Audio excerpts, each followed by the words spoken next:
kuba mbadde ndi wano ku Skype niwona abaana ana n'omusobyo abaana ana nsobola okujja ne mutujjako interview mujje abaana bameka ana n'okusoba bonna yababba genzo tegeera nga tuli ana naye tugenzo tuka ng'ate waliwo abalala bangi abaliyo omuwendo guyimiridde muwerawo nga bameka nga ana munana batono kubanga ffe abazze ne bano betusanzeewo ekikooso kiraba kingi tulinga mu kinaana baana bangi gwe abali awo betusanzeewo kinaana tulinga mu kinaana oba mu 7 awo abaana bangi kati gwe yakujjako mmeka yanjijjako miliyoni zange 9 nazibala cash nenzibawa nakutwala mu nsi yala kutwala mu nsi ki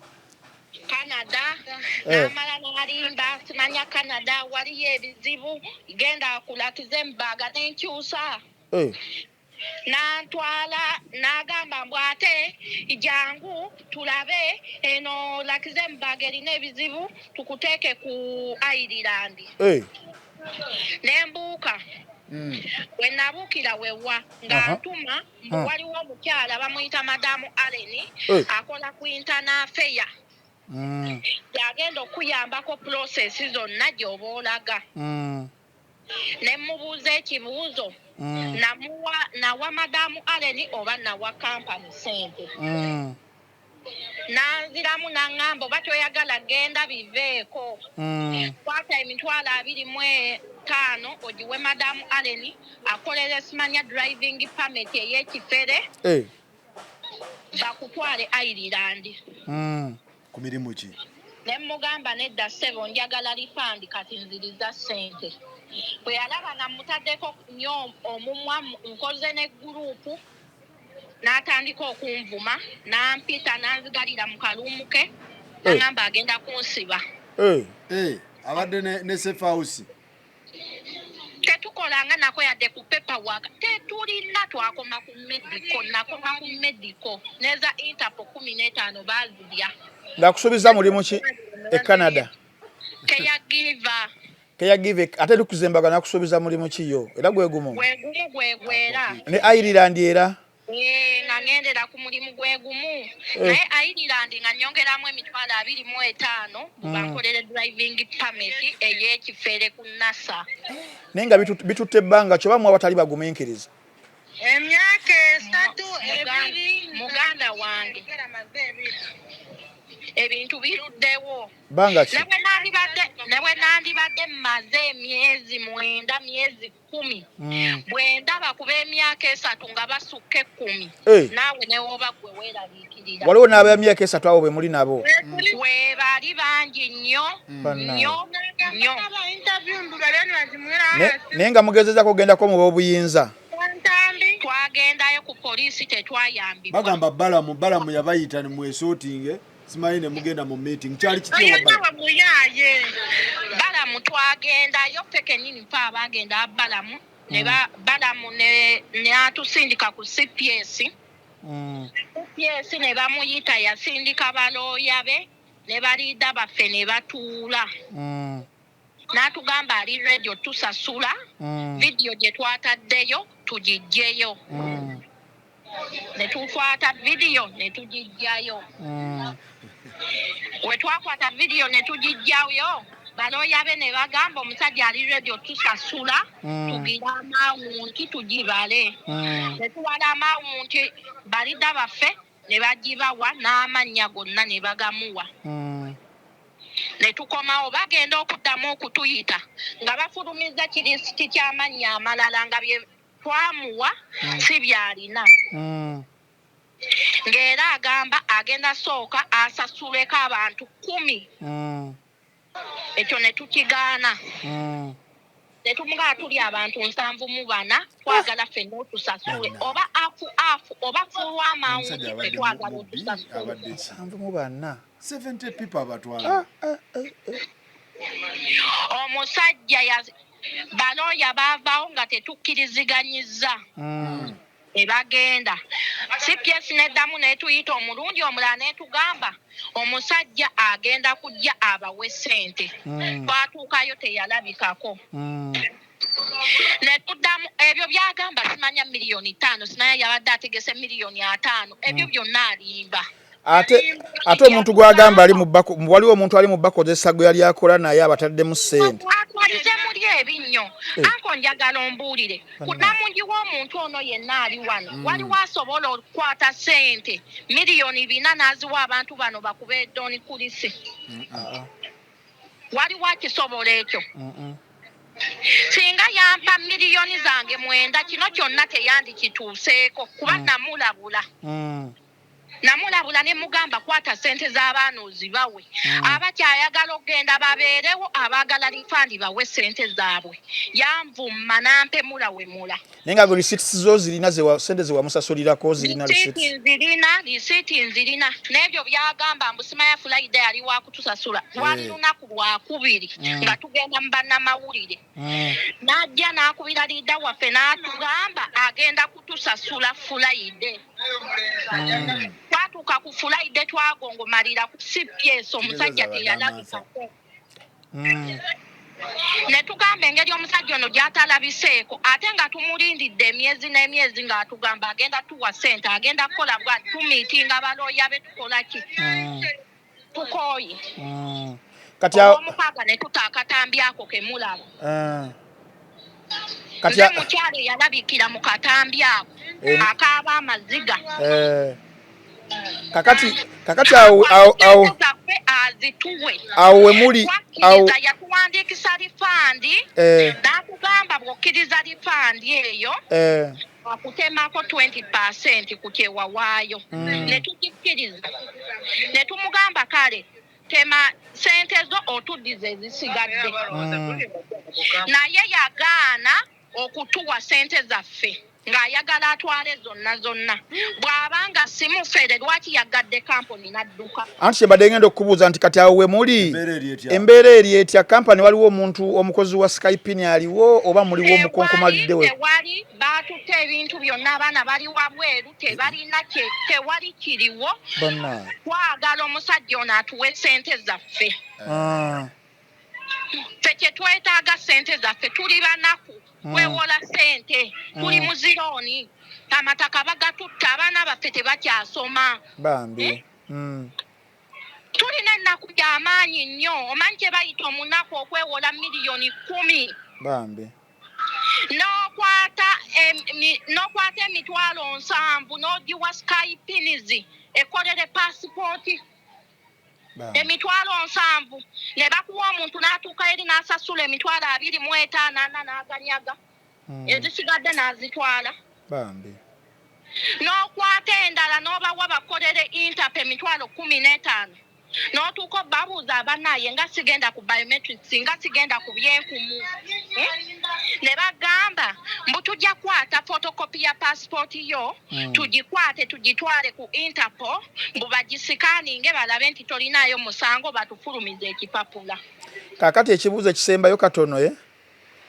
namuwulidde ku live agamba tagenda basasula nimba mugambye police nimba mugambye ani kati kye muyinza okuzzaako singa abaaganyo basasula ng'ate yagambye kampani yagigadde ate yafulu oba President Museveni avaayo oba Prime Minister omusajja ono agamba akolera Museveni akolera muhoozi alina amagye bw'otuuka mu kampuni bakuggyako amasimu poliisi waliwo amagye balina emmundu bagamba bakolera muhoozi ne Museveni babibagamba bennyini Doni kulisi nze kennyini nali musisinkanyeko n'amaaso gange nangamba ajja kundeetera poliisi ansibe olw'okuba nakola gurupu bannaayi nambuuza eyo entebe gy'otuddemu olowooza ya ssente mmeka naye nga namuwa miliyoni zange 9 bambi nambuuza entebe gy'otuddemu ya ssente mmeka obanja obu miliyoni 9 naye nga ssente yange ey'ekinaku gye neewola ogigeraageranya ku ntebe gye ntuddemu kale katumalirize awo tujjaawo bambi naye nga mulabye nnyo bambi mulabidde ddala katubasaasire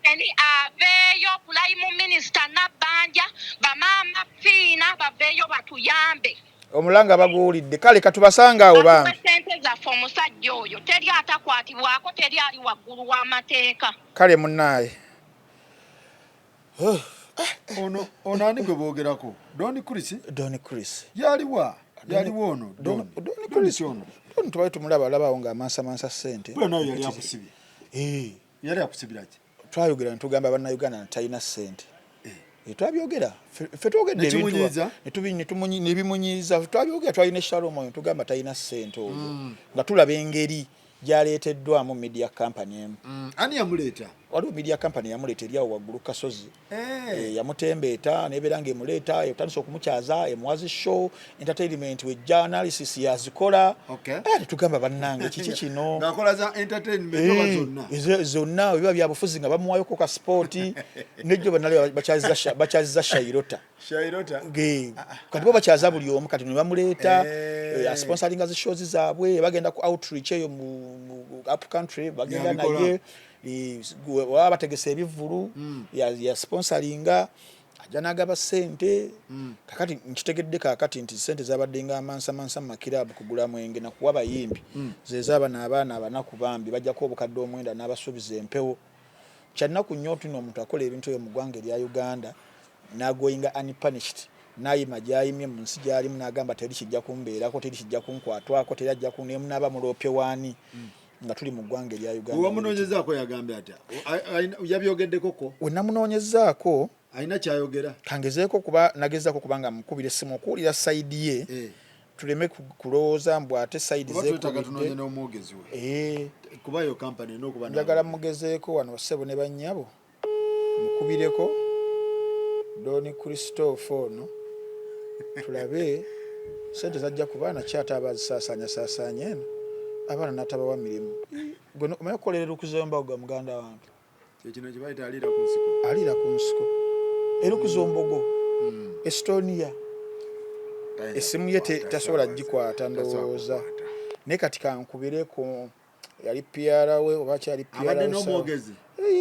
abadde n'omutembeera n'omuyimbi gwabadde atambulanga naye tubanoonyeeko tusooka ono oba nankwata kati buli muntu abadde akolagana naye muganda wange wako ogamba otya mukulu wange wako Brian anti munaye show yawedde East African Juggernaut yes sebo number 1 nga ina naye mbadde ndi wano ne mukwano go Sakozi Sakozi mumaze interview gye tulimu wano nsonga za Don Chris ezo ozoogerako ki mukama wange muganda wange wankubidde essimu ozoogerako ki anti wedde akubira nga njagala kufuna comment yo wankubidde essimu ne nkugamba no comment ne Frank oli wako kyogamba no comment ku bintu byolaba ebigenda mu maaso mukama wange lumu nina mugamba ekigambo nangamba yanyumiza olugero waliwo olugero olugamba olaba ng'empologoma nga ejja owulira kye nkugamba baawe mpulira olengera ng'empologoma nga ejja nga akozi muli babiri nga bwe muli awo tuka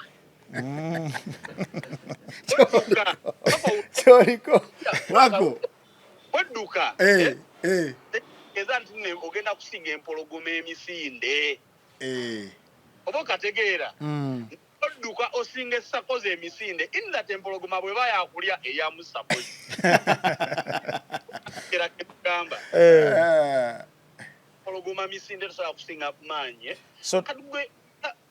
oba okategeera kekugamba nkategedde olugero ndutegedde bulungi so mu mbeera yonna nagambye ekigambo kimu no comment bro kale tewali buzibu Sukuta agamba ki Captain Sukuta agamba ti nze no simanyi na Sukuta jali like nze I last met Don Chris Loza emyezi nga 8 emabega bambi look I can't even tell anything I can't know anything teso okugamba baba kwankubidde dda ne nkunyonnyola kankudire wako wako akoze ensonga wako mutuufu wabanga abadde tacha associatinga naye miezi 8 kati wako taina tacha associatinga naye kati meremenya kati yabadde atambula nayo meremenya yabadde n'omugaga nesimu eteriiko buli gwengezezako kubira kuba ku macha nomba kubira wembaddamu musajja agambye owaayi buli muntu akalinga omusalaba gwe kati yemere kati abadde batwala bweru abadde asubiza batwala bweru kwata batutteeyoko eberu yabadde yatwalako bweru yatwalako ebweru bokka yabatwala bweru wa kizimbe kampani yali tetwalangayo muntu ngetwala bweru wa kizimbe naye bweru w'eggwanga teyabatwalayokko abadde batwala mu nsi ki buwarabu asooka basuubiza Canada anti Canada kati buli muntu oba America buli muntu ye priority number 1 kati webigaana ng'ajja mu Europe awo ng'agamba Luxembourg enokolera olinga tajawuliranga nako obutakwadde miliyoni 9 dream ye Canada ate omuwoto option mu Luxembourg ne bamukyusa Estonia Slovenia Slovakia so talina bye yatwalako byatwalako ebweru bokka bali bweru wa kizimbe nakibagamba kiki ndaabalonkinze ekizimbe kyabwe bakironkinga awe bano abana kwe bali kati essaawa zino kyabwe kiri kitendo kya kampani oba kya kampani nene engeri gye bayanguwa okukikola amangu ago ne sipiidi na bingi nnyo ebyali biri awo era omwana omuwala wasaayogedde nti alina baakolera nentandika okukubamu kaliculator neŋŋamba oba bamutadde bw'aba alina baakolera kirabika era kwe kubeera nga mukaawe ebigambo byadde aboolekereza yabagambye atya abavumya amagufa gonna n'abavuma ebisawo n'abavuma pikipiki n'abavuma ebinika n'abavuma kubanze nawulidde agamba nti si yagaba visa ate nga naye mutuufu si yagaba visa anti yatiri amugambye kugaba visa naye enebeera muba mukkiriziganyiza nti yayina solution okutwala abantu ebweru n'akusaba ssente n'ozimuwa kate lwaki agamba late after 2 years 3 years aba bali mukaba myaka 3 male si yagaba visa anti yagamba naye byali byamutama era yabyogedde nti byali byamutama kanti keka n'akaseera batera mu kumutama kwabwe alina okubeera nga aliwa tebigenda kutama nga ate sente z'abaana bo bali mu kubanga bakaaba badaaga n'ogamba nti nze byanyiwa mbivuddemu si bwotyo alina okusasulira ebibi bino bibeera bibi sente z'abaana mpitirivu nnyo bali mu kkabo bawulidde bazeewula batunda ttaka bantu abo no bokka baliwo essaawa zino alina bangi kati wakyaliwo of course abali embaale abali eggulu abali ewa soroti mukono abategedde obutogezi abagenda ozitegeera ensonga zino after some time abagenda ate nabo okweyumba naye ntambi mbunaffe ba influencer baani abakola mu bintu bino bayimbi simanyi baki tukoze omulimu munene nnyo okubbisa abantu kituufu okikkiriza ekyo kikkiriza bayakwata mbu baserebu bangi n'abatikka nga abateeka ku kampani si mwe nalabira ono ow'ebinyanyanyanyani aliwa ono ow'emasa tone nga naye kale kugamba mbu abantu bangi tukoze omulimu mungi okubbisa abantu bannayuganda tukoze naye abamukuffe mu butamanya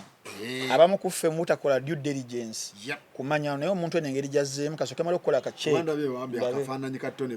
bakataddeyo ono omwana babateeka ku bya capital chicken naffe batukalirira ono omwana akola ku spark bambi win success abadde agent abaddeyo nga ne office agirina mukubireko nga ne office alina abadde ne office mukazi wattu atunyonyo kati mukazi wattu bambi agudde mu bintu bino atalina buzibu bambi kakazi kattu akeeru naye mbu kampani ezo zikozesa ba influence okubba abannayuganda bambi ate bambi abasinga baba tebamanyi olumu naye nze nagaana wagaana kwe kwagala okunsiko kati doni aliira ku nsiko aliira ku nsiko yannange toyinza mufuna akamunonye ku whatsapp asaaga nze sijja yonna ikuleka muntu baye bangamba amini we yali agenda mwegezairo buli we yagenda mwegezairo buli yali atambula n'amini bamunoonya abasiga badduka ne bagenda e Kenya bye bibaawo nga gavumenti zikyuka kuba gwe bakwatako yenna abadde alya n'omukulu akigwamu kwali kwali ali ku mpewo akola kiro win success. How are you mukwano? How are you kakati ugambo tuli wano ku Gossip Live katono ye gwe omu kuba brand ambassadors aba Sky Pins ebigenda maso byogera kochi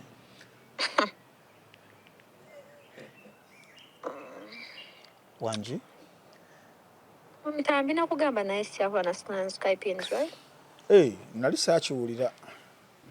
Navaayo dda okufunga ekyalina ntinda so bino byonna byeyagenze nga byonna ebyapenenze byendaba byapenenze ali gyabadde ndowooza entebe. So naye navaayo dda. Wali wabuuka mu lyato sinking ship. Siwe kyali taata. Mukama wange yali mukama wange by then naye kati gyuvuddeko tabadde alita kyali mukama wange. So tobiriimu. Tebakuteeka mu bintu byabwe. Era waliwo abadde abintaddemu abingi gye mubambe. Baba kasita ofunye omukisa okubanga you can address that. Winnie tabiriimu. Ndina sakozi wano. Gospel live njimanyi. Winnie. Kati ani abirimu gwe tuba tunoonyako? Ndowooza Donny Chris.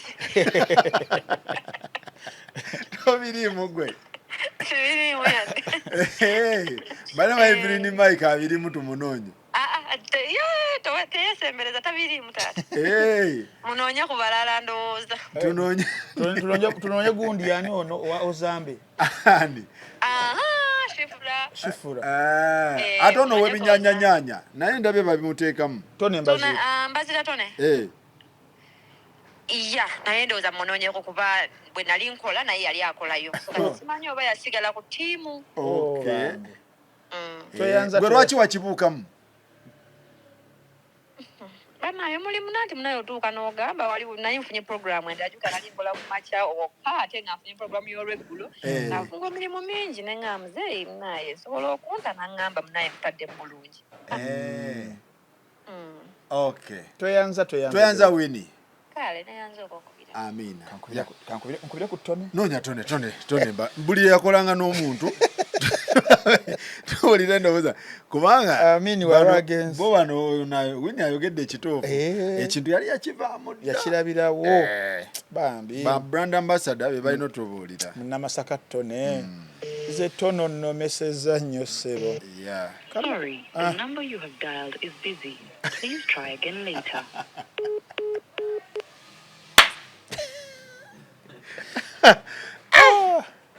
Olugirabe n'agamba seeteekera. Ekintu kino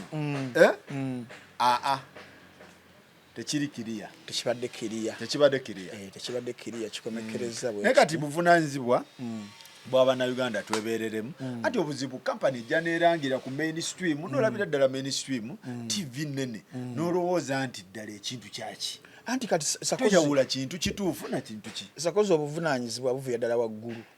Kubanga webeeranga Ministry of Gender, Labour and Social Development licensinga companies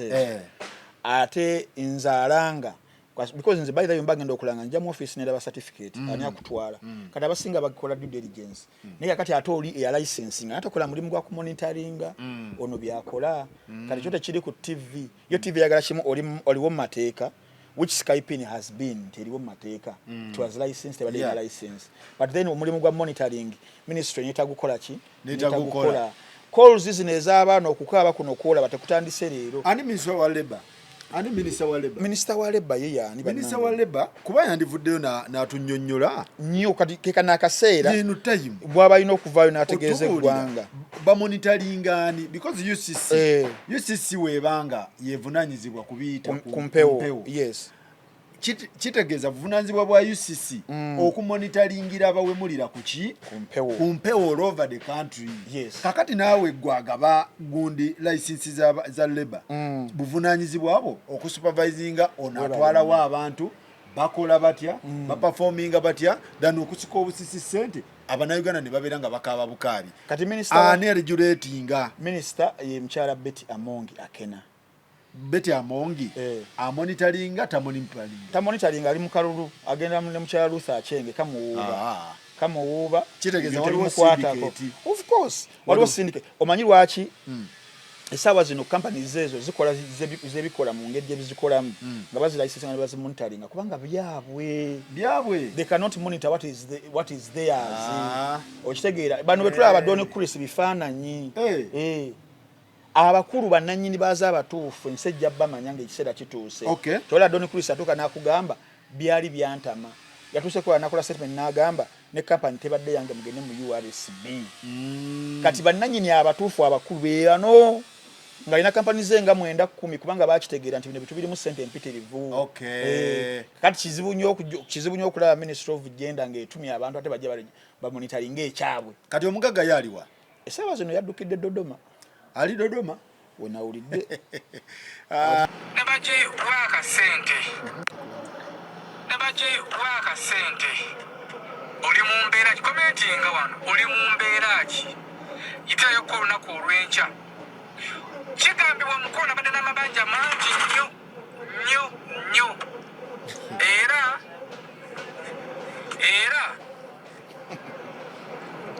yalina emmotoka ezisukkamu 3 zonna zaatundibwa. Bwenjogerera n'emmotoka eyasembyeyo Alufadi olunaku lw'eggulo baagiguze. Nimbye olunaku lw'eggulo Alufadi onage bamubye miliyoni 11 abakya emmotoka bazikutte. Ate nawulira luli Range Rover gye basooka osika owa bondi simayi yali abantu. So si birungi. Kati kyekiriwo ekituufu Ekisookera ddala kati naawe tugende mu analysis y'ekintu kino. Kyannaku nnyo era mbadde nsiba nkigamba abantu nti we are living mu ggwanga Uganda mu kaseera kano. Nabadde nkwebera ku statistics eza 2023 eza Uganda National Bureau of Statistics nga abaana abasomye ne bafuna degree only 15% be bafuna emirimu mu ggwanga Uganda. 85% of the postgraduates abasomye ebintu ebyenjawulo nabeera neglected. Kwabo 85% abafuna capital okwetandikirawo emirimu tewera 10%. That 10% ababetandikiddewo emirimu businesses ezo teziraba ku myaka gyajo 3 egisookera ddala olw'emisoso emiyitirivu egiriwo ne policies olumu embi. Kati the other percentage nesigala ngeri neglected. Mwe yeri neglected, one ebeera desperate. Mu kubeera desperate ebeera target ey'abantu weebati. Okay. Okubasuubiza emirimu bagende babeere nga bakola. Era bakola buli kimu ekisoboka, abatunze ettaka ne batunda, abazadde baba batundidde ettaka ne bafuna akasente. Essaawa zino batagetinga nnyo ensi za Europe ne North America awo kubanga bali akabeera akasente akeegasa naddala ku muntu oba ng'osomye nawe osobola okutandikira akasente kebeere nga kola ki nkakomawo. Now it is very very worrying statistics bwezityo the 85% of Ugandans abataba na mirimu naye nga basomye ne bagwa mu butego obw'abantu bano. Abantu bano these labor recruitment companies mu ggwanga Uganda zitwalibwa oba zaalitwaliddwa the regulatory body Ministry of Gender, Labor and Social Development. Ezirina okuba licensinga okukola emirimu, then after licensing monitoring omanyi byanjawulo. Osobola okulicensinga omuntu agenda atandika okukola omulimu nino ogana mu monitoring. Mugano mu monitoringa mwakolera ebintu weebityo. Kakati obuzibu obuliwo tulina bya mirundi ebiri mu ggwanga Uganda. Tulina companies ezitalina wadde ne license. Kati ziri licensed. Nenga zo operating nga zikola ki omulimu guno. Ne tuba ne companies endala eziri licensed nenga teziri monitored. Byanjawulo. Nti mirundi emeka ministry yesobola okubeera nga esindika abantu mu field bagende babeere nga bakebera A to the Z. Enkola y'abantu bawa license. Yes. Cases zino ebbanga lye lijjidde Ministry of Gender alivuddeyo ddi neekola ekiwandiiko oba negamba bannaye kakati we have to put an end to this. Okitegeera bwe buzibu obusiga okubeera nga bufuna. Kati abantu bano whether abali registered oba batali unregistered enkola gyabadde bakolangamu emirimu gino bagye bakolamu kubanga essaawa zino bane mulina okubanga muyiga. Bakola batya oba babba batya. Babbira mu bintu biyitirivu nnyo. Basooka ne babba ssente zino za registration. Dintambi ngenze mu company gye bayita Sakozi Recruitment Labor biki. Sakozi angambye nti kati soko tuweyo emitwalo 5 tukole ki? Registering. Kwata emitwalo egya 5 kubisaamu abantu nga 10 bayinza okufuna mu week. Kubanga abantu bano bakozesa platforms empitirivu okulanga. Nibalanga company, nibalanga n'emirimu. Olwa 85% gye nakunyonnyodde eri neglected, eri desperate nenye ekyokukola nga wano mu ggwanga Uganda kibuuza abasinga of course dreams zibaza kufuluma mu ggwanga Uganda. Kakati batagete ekitimba kyabwe the net kitega kati abasakozi recruitment company wefuna abantu 10 mu week emu mitwalo 5 kubisaamu awo alina calculator olabe sente ezo oluvaawo ezo no ziba ntono olumu tibasaba na nnyingi olumu jiba mitwalo nga 3 olumu 2 ezo ne zibeeraawo ne bagenda ku medical mitwalo nga 10 kubisaamu olumu medical baji waliwo company generali nangira naye maana njivaako nga eddwaliro lyagiteeka mu makanda gayo ku headquarters but you have to pay for the medical wabirawo emisoso egyo obusende bubanga butono but bali mu numbers game ezo ne zivaawo then ne bagenda ku kisava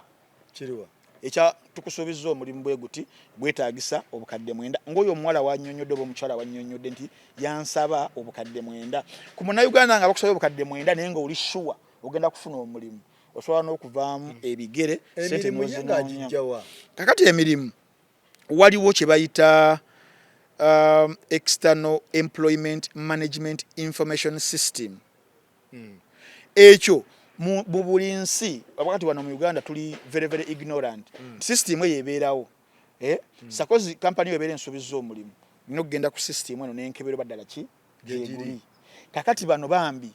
bannayuganda ffenna abasinga tetumanya ku verifyinga mirimu ono jukira agenze ku TV jukira ffenga mu society tugisuubira nti munnange abantu bebabeera abatuufu neeranga kati jukira olw'obudde naki tetuteekinga this time genda kunoonyereza oba ku verifyinga ebyo byowulira bamusuubiza guno ate kati tukuvuddeko gendere kuzembaga ng'omukazi wabadde abinnyonnyola so basuubiza emirimu egy'empewo nga bajja advertisinga okuyita ku media stations TV radio mpapula naffe abali eno sijja kukyejjamu kati olwedde ffe abantu batwesiga ntambi waba alanze company lwaki nedda era ndowooza mu ba-YouTubers gwe wekka atera okuteeka okukosa due diligence nga tonaba kubeera nga olanga oendosinga oinfluencing era mirungi mijogamba bali batyabo tujja tubalindamu gwe wekka badde ng'akikola naye kikwewuunyisa nti ne media station ez'amaanyi zigudde mu kitimba nga wekyali ku chicken asi chicken capital chicken ti capital chicken yalanga ku radio zonna ne TV ez'amaanyi naffe VJ Junior yawaffe yajja ne bamukwatirayo batukwatirayo oba okitegeera kati ntambi mu Uganda tulinawo kye bayita Capital Investment Authority yes ekitongole ekyo kyensuubira kyekibeera nga kiverifyinga company zino ezikola ki simanyi eno egwa mu company egwa mu organization eno ye eri mu labor siri yetwala because Capital Chicken yes yo yali mu capital investment eteekawo omusingo nti omuntu ono akoze eki azze okukola company obeera ne kibaito ba kyebandiise customer deposit fund yes nga fund eyo weeri nikese miswiba wegibaawo doni ono omusingo guno gwe yateekayo gusobola okukola ki okukavalinga ku kati ministry ya labor abantu bano beerijesalinga balina backup kwe babesinga nti company eno weeba ekubya abantu omuntu nadduka what next tewali tukwata omusingo guno netugukola ki netugugabanyagabanya mu babeera bazze okumplaininga nti basente bazitwala kikolebwa kitya tekikolebwa kityo wano ministry ekolera ku policies ne acts era mu 2020 introducinga gye bayita employment recruitment of Ugandan migrant workers regulations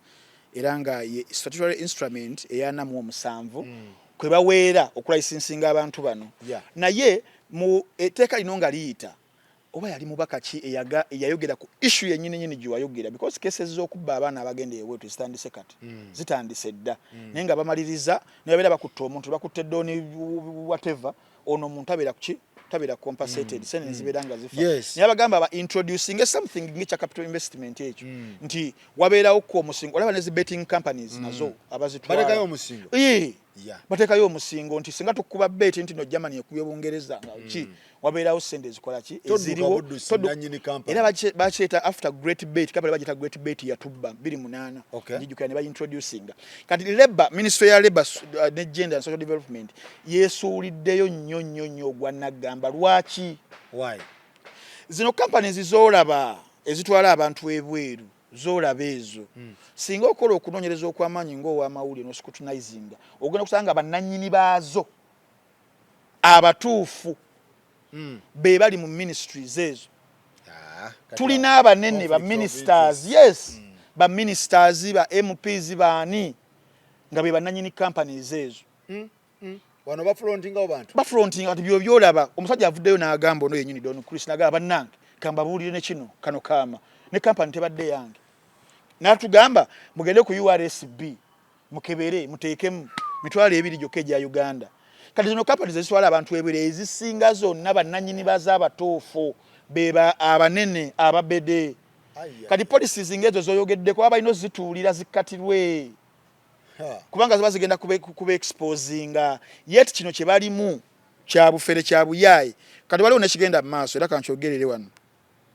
Obadde okimanyi nti companies zino external employment management gundi ezo ziri connected, ezimu agencies zino ziri connected era ziri linked ne a lot of human trafficking networks. A lot human trafficking network eyo nga zinene nga mwemuli abantu abatwalibwa nga babalimbye nti bagenda kukola emirimu nenga bagenda mu forced labor, bagenda mu prostitution, abamu bagenda mu cyber crime. Kankuwa kabozi kano waliwo era bino bitubeera ku media era nze kati omuntu okumulangira nti natwala abantu bweru sisobola. Omwami yajja omwaka oguwedde sigenda kwogera linnya lye n'agamba ntambi njagala onnangire ntwala abantu ensi Slovenia. Ojjukirako Slovenia? Slovenia, Eastern Europe. Tuyatwala abantu Slovenia. Ninanga. Liye mulimberaawo nengamba ne Slovenia omuna Uganda ogende Slovenia ddala gubeera mulimu kyogwo. Okitegeera? Gubeera mulimu ki? Ng'agamba n'okugamba nti osasula otuuse eri. Omanyi baba n'akasenda baguzaako olumu. Ogenda osasula otuuse eri. Kati ogenda ku office bye bagamba nti asooka otuweeyo ennya tujja kujjako ettaano ng'otuuse. Oba registration ne baziraising 8 nga bapima ki? Kumbe Slovenia ndo okuddamu kuba ku masimu okubuza kuba kwano banga ababimanyimanyi abali ekyo. Ne bagamba nti balina ebiyumba mwe bateeka abantu abayitirivu ennyo nga babeera ku masimu ku computer. Okolaki? Cyber crime. Cyber crime. Mulimu gwe bakuwa? Geyo kukwata simu. Alo biki rerere ng'obayisizaamu ebintu byabo. Kakati ebyo ebintu bya human trafficking ebyo network kinene nnyo abagenda mu ebyo abagenda mu kutunda abaana ab'obuwala bambi nga tebekakadde abagenda mu forced labor. Kazino agencies network eyo nnene ate it is very global ate eri very big ate eri very connected. Kati ogenda okumaliriza nga tubadde ne situation z'okubba abaana naye nga tebaliwo omuntu gwe bakuteeka mu kkomera ono mu ggwanga Uganda. Nzijagala muddeyo mu cases zonna ez'abaana ababbidwa ne companies ezimu zikyakola. They are still operating. Nenga abaana they were never compensated. Nga ne bannanyini bazo tebatwalira ko muki tebabatwala mu kkomera. Kakati kiri ekintu kye tulimu kinene suppose. Ntambi. Bw'otunuulira conversation zino ezitambula mpuliddemu nga oli agamba waliwo company emulwana. Mu ekyo nenkuba ttooki ewala nendaba nga waliwo okukyusa company kiringa ekiraga tyeri company yentuufu. Tulinga abakuba ekkoona okuva mu eno okudda mu ki mweri eddako endala kubona bwaleeta conversation n'ateekamu company y'oli kitegeeza nti ate oli ali kwalaali naye tubuuza oli ye teri bekkoona nga bawunzika bano basirayivinge babateeke mu bali ng'oba ekintu kyekimu bakyusa bukyusa mannya bati. Kakati omuwala abadde very open n'atugamba ebyaddala singa twalina muntu ng'oyo ng'alina kiruubirirwa ekyo bwekyo tukozesa katugambe awo abadde ayogerera waliwo abaana 4 just awo nendowooza abatanaba kubeera nga bajja be bangi abayitirivu ennyo be bangi so sente meka zabayinza okuteekamu abantu abangi okusula kampani emu n'ekirala kale katugambe baagala kukuba kampani eyo katugende ku kiriwo sente bazikuwa tebazikuwa otyo bampa obukadde yagamba nze sigaba visa nange byali byantuuka dda. Wano mu kujja yabasuubiza ki mu mpapula ze basayininga bakkiriziganya ku ki? Omanyi omuzungu ebintu ebyo yabyanguya alina lupapula kibayita contract gy'osayininga n'omuntu. Balina contract naye? Of course omuwala agambye nti ebisinga abirina oba okitegeera. So let us pretend oba let us assume nti they agreed on certain things. Biriwa by'otuukirizaako ogambe bannange banwana abo kubanga okumanya banwana bano be banvunaana natuukiriza kino nentuukiriza ne kino nentuukiriza mbadde kyabuzayo nekano katono bwe kati oba okitegeera naye bakugamba watusuubiza mu bbanga bweriti nti myezi 4 kyenda myezi 6 givuddewo watusuubiza mu nsi Canada tugenza okukomawo ng'ogamba ate tutwala lukuzembaga oba okitegeera otukoze kino na kino na kino so ogenda okulaba nga there are a lot of loopholes, there are a lot of red flags everywhere. So okulwana kusobola okubaawo nga bamulwana yes sinza kirulinga out kisobokera ddala naye otuba tukomyewo ko mu story yo gwe nga gwe bino yosuubiza bana abaana abayitirivu ennyo otuukiriza bimeka biwa biwatiikinga ku kalisti tubanangezo omulimu nagumufunira naye kikyabulayo bakyaganya okumuwa ki visa nenga omulimu gwo guno gyeguli medical yebadde kyabulako oba Interpol yekyabulako n'ebino byaggwa mu bbanga kibayita obwerufu openness namufunira visa nemufunira ne gundi ne tiketi ze naye ye ekimulemeseza ayina obulwadde ebyo nobireeta kubanga mu mwaka gumu munnange nga tebaliwo kyasenvudde wadde omuntu abalwana kubanga yatugambye abali mu kumulwana kibaddewo myezi 3 emabega process yono omwana ya mwaka mulamba gyali mu kubanga akunnyonnyola ati ne bano nga bakyali era still yamu kubali mu nsonga zino. Why would someone then atagenda mu bano nga bamubira byala bino bya basend logic so kati omugagga wa company yalazewa tayogera naye yagambye ali weru wa ggwanga temugenda mukwata kebere police kamugenda Museveni mukubira papa simu nemba mugenze wa Katonda tajana kudda yagenda sijana kudda Uganda njibalekedde yali yantamatamada nebe bitu byali byantamatamada kanji babulite byali byantama ate nawuliddewo nga abagamba nti balaga wanga tugenda mu kalulu kati kino ekizibu kye tulina mu ggwanga Uganda era kino Don Chris nyagala ompulirize bulungi nti kiyinza obutakuyamba ssaawa zino but then the problem is n'abantu abalala abalinga Don Chris we batyo Don Chris yayambala enkofiira bbiri nezimu confusing enkofiira ya entrepreneur ngoya ataddewo company ebirenge etwala eyinza okubanga eyamba as a businessman eyebeeremu and the way they operate ebera different nayambala n'enkofiira ya celebrity ayagala okubeera celebrity oba okitegeera these two contradict mu business waliwo how you operate chobalaba companies businessman tabera socialite yes the businessman ngo ina organization ngo ina company ngo ina ne visions zayo ngo yagala egende mu maaso waliwo byotakola wabeerawo catastrophe bweti conundrum bweti omuyaga bweguti companies ezo zihayalinga ne ba PR na job cleaning erinnya okulimitinga damage to do damage control. But you cannot be the owner of the company. Then you go on live and start cursing each and every one. Oli mukubanga owe mulango oli mukubanga obalata. Waliwo glitch out. Yamanyi nnyo nti abantu abamu beberetereze management infu bwefufululufu. Companies nyingi nnyo zibadde mu saga ezo. Wadde kale tukkiriza nti no Uganda tulina break system yaffe nfu. Naye baakola buli kisoboka kyonna okuzanya damage control ne PR. Tosobola kusanga managing director wa recruitment company yamunga ali mu kamera ali mu kubalata mbabye nababba mulinga kino mulinga kiri you understand but then this one abyogera as an exit company yeoba yagambye siye so akyogera muri mu kulowooza okwange akyogera nga escape route ntagenda koma obi mutami abadde yamukozesa yabadde message gye bali akiddukamu baba maze okwanula kiwedde kati ali mu kubanga akiddukamu nga tebaliwo liwe wakomera ntambi kituufu okubeera socialite ng'ate n'oli businessman tebikwatagana bintu ebyo tebikwatagana kubanga kusavinga na kuspendinga kituufu ogamba osavinga ate oyagala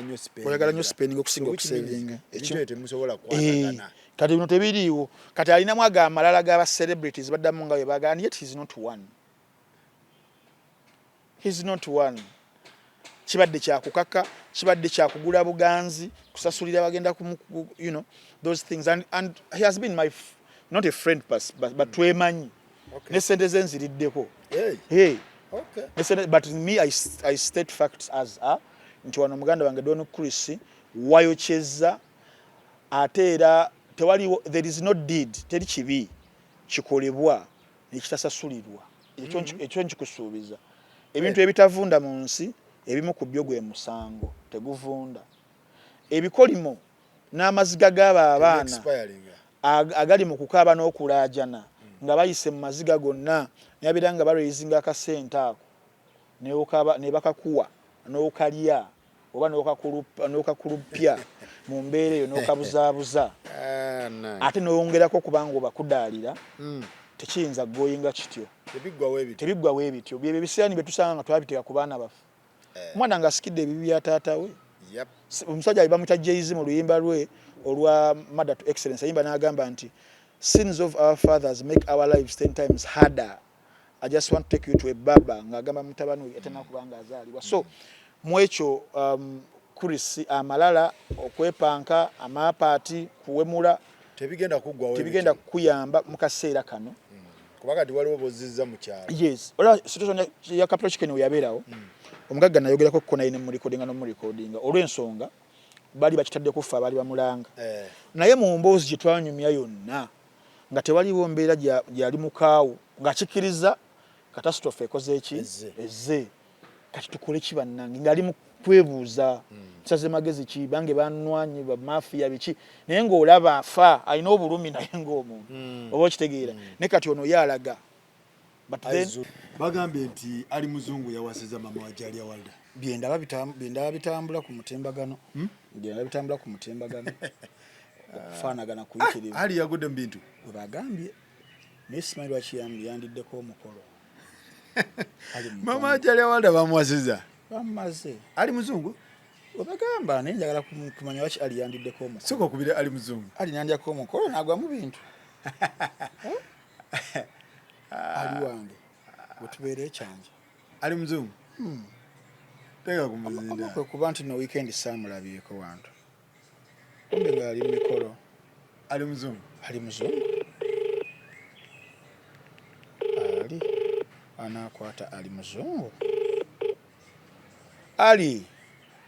owekitiibwa Jagannath encyclopedia ogamba otya Ali Muzungu Senator Bogama Chintanga ndi wano ne Farouk Sakozi wano ku Gossip Live kozi muntu wele salamu agenda akakanzu kangulira mwana yali omutima omubi yagana ki akakanzu agenda ebweru wadukungulira yakakanzu sebo nja kuleetera inshallah nja kuleetera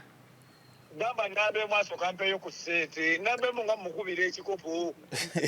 nambe mungenda mugamba sebo kale sebo gwe unondyako emikolo emikolo gyanzanya omusogo watawanye kati ntandiko kito mtu wemali nakola emikolo egyaki yebayitawo emikolo tukulaba wano oluwafu wa mama wa Jalia Walda nkitumwa kimaliriza kati nkubulire kotandikaako omwana yakubira okosa jera ngamba Ali wawasiza mama wa Jalia Walda kumakya mbadde ndyawo omukazi nga nkubira essimu waliwo omukazi agambye nti nafunye accident kati omukazi agambye nti Ali oliwa paka wafunye accident mwate muva ku mikolo emikolo egyaki nangamba Ali taata we yawasiza mama wa Jalia Walda teweefula atakimanyi nangamba Ali taata we yawasiza mama wa Jalia Walda era ngenda ku DNA banembegayidde entambi munkwatireko nnyinza okuwa Jalia Walda sister wange layira omusajja nga yakumalayo ddala oyo omusajja bangamba fere nayo ntambi omusajja simali omusajja oyo kuli mwamba story ye basole bangamba omusajja oyo we munyonyo naye ng'ennyumba ye eri buki Busaabala Busaabala ekubo ne kumuyitamu festival tegeere ekubo lyamuyitamu ne bamuwa ssente era n'agulawo Busaabala ngadde wa Bobby Ali eyo soosi togamba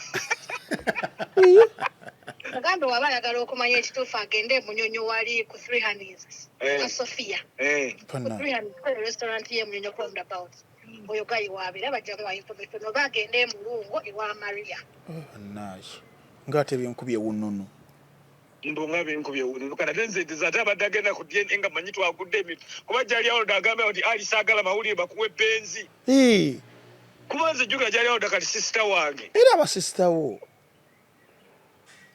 munange bagambye omusajja nfaanana mutaata wange munange ali omwana sirina ngamba bali taata wange afudde Ali taata waliwa ne kati taata ogwe wamukubidde ku simu tewamugaye nti wali you were switched at birth njagala ndi mubuuza kata ndi ekituufu njakuira maama mubuuze maama oyo tata gwe wampa yanza ayinza okuba ng'ono omusajja yanza gwe baŋŋamba nti ndo mufe ayinza okuba yafeera maama iye ono yali myaka emeka ono omusajja alinga myaka emeka 40 yakwanako tayinza kuzaala ali kana towezaano ali mukulikeyo watamusuza kansiriko yoseeka wange nawulidde mu mariyamu mwamujeeyo mariyamu ali ki ali biki kansiriko yoseeka wange tamusuza kulikayo ku mikolo webale kuwasa okay kale ali beera bulungi okigedde kitegedde kintu kya mama wa Jalia Walda ndowooza tumwagalize zira mwagaliza bino ebigambo ebyogerwa ebirala byabwe tumwagaliza abantu baleke kasita abadde singa bulijjo bawe yafa last year bawe yafa last year okay kati abadde singo teri agamba akungubaza ekimala afunye omukwano naye tenabalabye mu kyaki ate mpuliranga Jalia abantu munaye mu maaso eno bafuna devotions endala mu religion kirabika yalokoka ne mama oba n'alokoka naye ekisinga obukulu ndowooza happiness if they are happy omwami nga kyekyo ebirala ebyogerwa ebyo tuyinza obibireka n'ebeera background noise kati mbo bagamba mu omusajja yakimye sente ababiwanuuza manyi abana social media babanguya ebintu ne bawanuuza ne bagamba waba abeera munyonyi omusajja kitegeeza aba ayinamuko ku ttooka eriwera ssebo ne famire kati mama wajaliya mbu alina sente anti munaye omwana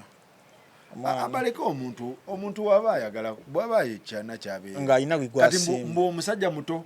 bagamba muto kati ebintu byokwewasa myaka gigi does it play a role really anyway nga mweyagadde abo tubaleke endowooza Jalia wamma kyewakoze okwagaliza kuba yabadde happy nnyo yabadde happy eri mamiwe mama waba yabadde ayagala ekyo mami yaddamu nafuna happiness please kyekyo aboogera toteekayo gumbikyo bwebeera kasa mami yafunye essanyu because ekirooto ky'abakazi bonna abakyala bonna kusamba gawuni mama aba yagisambye nofuna agenda okukuuma okitegeera n'afuna protection ye kati awo tewaliwo debate awo nga tubagamba litakagwa banaye graduation egenda kubaayo yansindikira wafunye invitation litakagwa congratulation nga 13 agenda kubeera abamutikkira agenda kujja mu Uganda agenda kubawo mu Uganda agenda of course mukolo ogenda beera awo Ntebe buli Ntebe sikawuku naye omwana oyo asomye nnyo asomye ebitabo mukyala Oga yansindikira wano nankubira n'essimu hi Frank I want you to be there when I'm launching my book agenda launchinga kitabo ku mukolo gwennyini but I say where is my charger Rita Kagwa n'akansindikira tumalirize ne gundi owaayi Dr. Kwefu ate yabadde ki Dr. Kwefu yegoba n'abasajja kiki ate owaayi byamusobedde nga ye custodian of morals okay kakati kandabe gundi ye gye yakoze tweet wano Kwefu agamba ki Kwefu agamba yabadde agamba EPAS ng'amugamba EPAS indako ndabe wano you look at them on TikTok promoting vulgar conversations more than their work. Then natekamu music. After Ambu, we want to go global. Agamba global. Abalala no kale. But EPAS, why would you stoop your brand so low like that? Oh. Nga kyategeeza babadde kuki? Ku mutimbagano okwo kuliko nadala ku TikTok. Tulina abayimbi ennaku zino mubalaba nnyo mu bubox nga babayise ku live ezaki eza TikTok kakati ndowooza okubeera as open Dr. Kwefu's tweet was directed to Ekibozibozi's live podcast ebeera ku TikTok Bruno after kwawukana ne Champagne ne Crystal Panda creating ekibozibozi nabera nga ayita abayimbi n'abantu abala personalities kakati emirundi mingi olumu wayita abantu abamu naddala abayimbi mu conversations zaabwe ne mubamu abayitira abali vulgar akozesa olulimi olubi so Epasi omu ku ba regulars babadde nga ayita ndowooza for his brain and sanity okitegeera his artistic gund kakati bano abaana bakuba ekiboozibozi kyabwe kati weekend ewedde yennyini ku lunaku lwali lwakutaano oba lwakuna I don't remember kwezi ebbiri ku kiboozibozi ekyo kwaliko omukyala Laika Music kwaliko Gravity kwaliko Puzzle kwaliko Bafana naye mu mbozibozi yaabwe bangi abayitira n'omuwala yennyini naye n'ayitira Laika Music kyannaku bamugamba koyi lya Gravity n'agereesa awo mukazi wattu tamanyi Luganda n'akubawo ekisawo abaana ne bakasalamu kati maybe kyekya Rabins si bonna naye abamu bayitira okitegeera kakati Dr. Kwefu ye we yavudde now abantu bangi abali mu kubanga bakubaganya ebirowoozo ku nsonga eyo ekirungi Epasi gwe bawandikidde message eno yawandiise n'addamu n'amugamba I appreciate your message message yo njisiima unfortunately ekibi oba ekyennaku I am in agreement with your assessment nzikiriziganya n'ebirowoozo ebyo byonna as a viewer I was randomly added to the live broadcast kuba yabiraba ne randomly he was randomly added anti wobeera ng'oli ku TikTok live ngo ojoininze omuntu akulaba nannyini sasobola okugenda n'akunyigamu n'akuwa invitation nokkiriza oba n'ogaana kati ye yakkiriza kitegeeza yasobola okugaana ne wanagambye I was randomly added but I would like to stress that I do not support the use of vulgar language talwagala olulimi olwo naye in online or off context byombi although I am not responsible for the language chosen by the artists during the live broadcast. But going forward, I will tread carefully and avoid landing in the wrong places. Lastly, don't make it look like I was vulgar on that live. Okay. So Epasi yakiriza n'agamba bangattako naye nze nga omuntu nga Epasi wange sikiririza mu kuwemula okwa online oba n'okuli private sikukiririzamu era sikukola wabula ate era sisobola kugaana oba siri mu buvunaanyizibwa bwabo ababikola nze sibikola naye sisobola bakugira tekiri mu mikono gyange wabula tokitwala mbuno nze nange nabadde obanga ndi museegu ndi museegu so issue eyo eri bweti sakozi nze mulimbirivinga bwenti nti ensi tubadde exposed nnyo ku bintu bitirivu nnyo ne bibeera nga bichanginga our moral thinking our moral standards and all that. So use of foul language, use of vulgarity, sinnono yaffeffe wano. Naye tubyadoptinze. It is what kyebayita sad reality. Kibi nenga ge mazima. Kati ogenda ku side y'abayimbi ate kiri wasi nti emboozi ezo zibanyumya privately ate ne bajja online ya still basigala mu characters ezimu. One omanyi buli muyimbi aba n'ekirooto kye n'ekiruubirirwa kye. Oyinza okubeera nga Ntambi olina w'omulabira naye nga ye si weerabira okitegeera era nga w'omugambako Ntambi hane Ntambi walikoze bw'otagamba gundi nze ekirooto kyange kiri lwaki onsobiramu ekingi so ye ensobi gye tukola nti abayimbi bano tubasuubiramu ebintu bingi nnyo naye nga bo tebabyesuubiramu oba tulina bye tubalabira bo batanakubeera nga beerabira kati omuntu oyinza okumuteeka mu discussion eyo nti bannanga olulimi lw'okozesa lubi n'alyoka n'akuwemula ebirala nga mutwalo naye nga at the end of the day it is what it is nti kyabwe bakyagala we batyo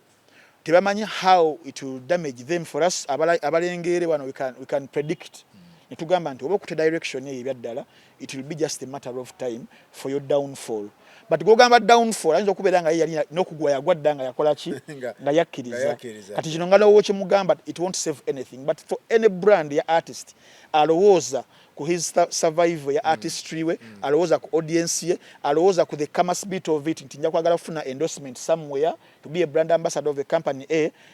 those things all matter okitegeera kati abayimbi yaffe amaaso gaabwe tegatunula ffe gye tutunula kati nawulidde mu bafuti soja nga bagamba nti ajje Kyagulanyi mu biboozi ebyo ate Kyagulanyi bamuyingirizaamuwa what Bruno does nti akyaza abantu abo but okunyumisa okuspicinga waliwo akazanyo ke bazanya kabaita truth or dare abasinga twakazanya dda kati of course ekintu ekyokunyuma olengera omuntu katugambe nga Gravity omuntu nti alina akakubagano ne Robert Kyagulanyi na Bobi Wine tobanga akeddwaliro n'akugamba truth or dare nti dare I dare you to post Mr. Bobby Wine and you tell him that you love him so much. But omuntu gwogamba ekintu ekyo balina already akakubagana kanakubera nga kagwawo kati okoze kye bayita gaslighting omuntu akuba oli kati simanyi ba Bruno akikola mu bugenderevu oba si mu bugenderevu. I tend to believe si mu bugenderevu nti kyabayagala but then the perception tali gitulako ebyo webityo oli n'agamba entebe wallahi entebe kati Bruno ng'omuntu susubira muno kyabagenderera naye mu communication lakuba nti no kati ebintu ng'ebya live podcast sezo anyone asobola okujja n'abikola naye biriko gundi zaabyo olina omanya the perception olina okumanya the psychology y'abawuliriza bagenda kinterpreting batya oleme kwesanga ku the other side so muganda waffe simanyi oba kikola mu bugenderevu oba si mu bugenderevu naye aba alina okubifaako kyovala nti show yennyina yona ogenda mu maaso ebako mu test kati bite biriiko eno live kati bwoba ostinze abantu abo babikola kiro right yes anga kati tomanya omuntu oyo gwostinze ali mu mbeera ki wano abakuteekako ki eyataye mu kigwataddeko kati bw'omuyita ate biri live kati oyinza okubeera ne less control I know ku broadcast so kati simanyi kiki alina kukola simanyi naye ng'ate on the other hand abayimbi yes on the other hand abayimbi kibayambyeko nnyo okusigala mu bantu okitegeera but kibayamba okusigala ngamba abakikola obulungi let us say nti group eyo ekola bubi but there is a group endala gyakyaza for example asobola okukyaza Mr. Kisemakula Haruna Mayinja tebawemudde but tapinze ku knowledge yawe ku bintu ebyenjawulo kati mulimu abo abagikozesa obubi abagikozesa obulungi okitegeera so TikTok teyali badde mbi yali badde nnungi nti mu connectinga ne audience notababulako nnyo naye n'ekisinga obukulu nti obeera ng'oli muyimbi oli artist yebera business yo muli nandirowoozezza nti platform ng'eyo nga y'amaanyi erina nnyo okubeera ku business yo okugikuba abantu okugiguza abantu nafulumizaayo kano nsuubira kino weebityo wadde kale kiri ekiboozi tukyagala nti kya vibe naye ate olumu kiyinza okutusanga mu situation ng'eyo ya Dr. Kwefugi yayogeddeko ate ne tuteeka mu ttamu erikuba nalabye waliwo yamuzzeemu ng'ate munyiivu nnyo ate nga sigwe baagambye ng'agamba ki sijjamu kati anti luli mwanenyanga abayimbi mukola appearance buli wamu everywhere mukola appearance kati wana abayimbi bajja ku platform zaabwe so omuntu okwapiaring ennyo ku TikTok is it the same as appearing in Mabala because era nabona with conversation ngagamba bwe twali tusuubira nti bamaanyi kakati daba tebasiba ku TikTok endongo tebalina biki so abayimbi bakole ekituufu abayimbi nkuzayo ku kiri nti omuyimbi ekirubirirwa ki ogenda kusanga omuyimbi nga Maurice Kirya n'omuwala live ya TikTok tagenda kujja kubanga yakimanyi scarcity ye building demand omuyimbi nga Juliana Kajomozi omuyimbi ngani webatyo nga yamanyi kyayagala kyarubirira nga buli kyakola kiri intentional niwabawo ne group y'abayimbi abalala aba Nkeesa Lucha nga nkoko ya mutamivu naku nga weruze wendutwala talowooza ku ncha kati tulina okubaawulamu kati bano banaffe abatalowooza ku ncha tulina ngeri gyogenda kumugaidinga nti no brand wandi kikoze boti njogenda kusubira nga takisuubira abamu ku bo baakamiza ngera appearance ya TikTok ye muyamba okuwera mu bantu talina luyimba talina waayimba talina booking name talina endorsement name abadde mu kifulu kwaki kati nga naye kitwalanga platform okuddamu okola appearance okubeera mu bantu so ate nze ndabanga ekituyambye kuba luli abamawulire bakubanga story nga bagamba abayimbi baboogerako bubi ate sawa be babyekolera which means yokanga netonyi it is okay let's move on yes tutambule ndowooza be banyumira babeere nga banyumirwa babireke ensi self service I know menu gotoolako kyoyagala yadda ku freestyle woyagala brand yo gifronting but byonna ebivaayo obeera okay nabyo so mwebale nnyo mwebadde tetugenda kusukkawo ndowooza tulabagane